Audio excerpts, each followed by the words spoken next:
Hi everyone, it's Paulette Ivy Harris. Many of you know I am on a quest for a screenplay and a movie company to adapt my novel about Madame Bernice Tully for the screen. You may wonder what her story would look like on film. Well, movie deals take time, I know.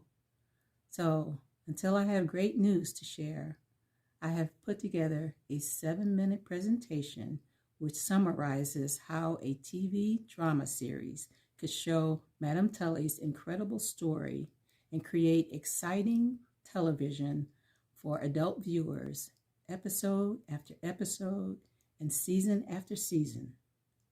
At the end, I'll ask for your comment. Enjoy the presentation.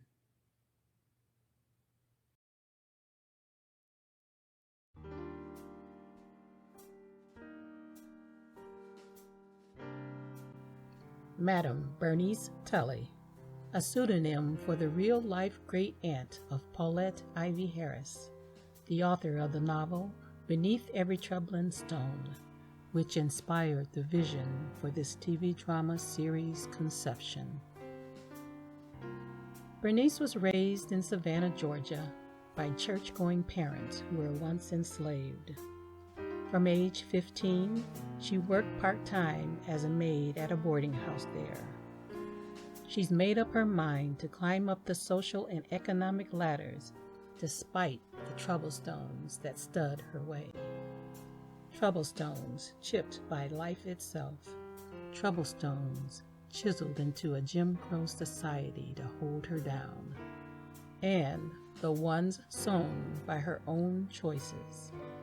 In 1904, the first choice Bernice makes at age 18 is to purchase a train ticket out of the South. During the height of the 1920s Prohibition and the 1930s Depression eras, Madame becomes one of the wealthiest entrepreneurs in upstate New York. She is the proprietor of Bernie's, a clandestine speakeasy and brothel inside her restaurant, bar, and boarding house called The Star. It's smack dab at the center of Syracuse's red light district, but it's a pearl in a heap of stones. The stones of hard times that grind at people's hopes and dreams and their incomes. The Star Boarding House is the city's nicest place where Black visitors can rent rooms. The Star Bar and Supper Club, a stop on the legendary Chitlin Circuit, books performances by popular Black entertainers of the era. The Star Bar's opulence brings joy and freedom to be who you want to be. It's a place without judgment, especially if you've put aside your own. So come inside and watch sophisticated wannabes and the well-heeled step out from the society pages of the newspapers. Listen to the syncopated rhythms of jazz musicians and crooners. Applaud outrageously clad women dancing on the stage. If you're in the know, inside Bernie's, you can discreetly sip cocktails made with premium bootleg liquors. And if you're looking for affection, Bernie's accommodates, but it'll cost you. Witness Madame's fearlessness when she deals with the dangers of organized crime, employees on the make, and dirty cops on the take to keep Bernie's running under the radar, and with deadbeat boarders to keep her boarding house business afloat. Yet, beneath Madame's formal veneer of silk stockings, satin gowns, furs, and a shiny automobile, Bernice is vulnerable. She still hurts from her mother's passing at age 8. She hurts from the brokenness of being unable to have children of her own. She hurts from losing 3 husbands, the first crushed to death by a barge on the canal, the second succumbed to the Spanish flu pandemic, and the last one convicted for killing his extramarital girlfriend after Bernice kicked him out for sampling the wares of one of her house girls. Bernice blames God for her losses and vowed years ago to rely only upon herself.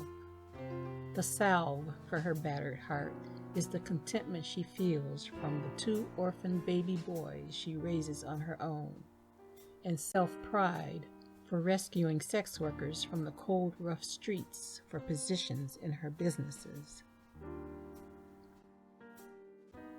As Madame Tully flaunts her success, she draws the envy of mob bosses like Dutch Schultz and others, and the attention of the law. Eventually, a dragnet and a raid land her an 18-month prison sentence for bootlegging and running a house of prostitution.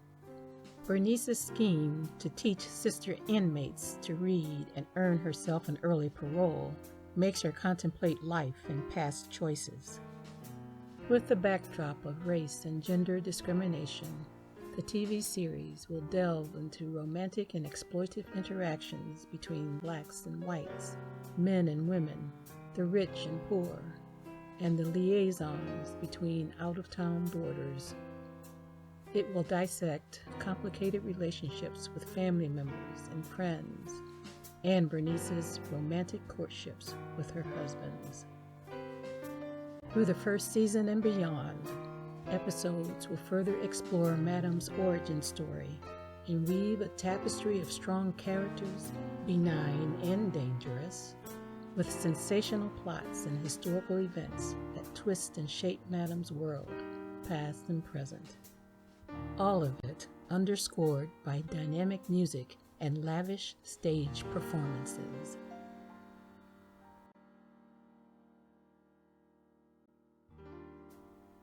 To complement all this drama, the series will be a modernized representation of the 1900s era with settings, costumes, music, and stage performances meant to delight 21st century audiences. Here, I release to you my vision for Beneath Every Troublin' Stone, the TV drama series. If you'd love to see this TV show produced in the future, kindly say so by adding your comment below, then share this post. I hope to collect hundreds of likes and comments. Your comments will show movie executives that this show concept has an audience and that Madame Tully's story will be a winning investment. Thanks so much for your comments and support.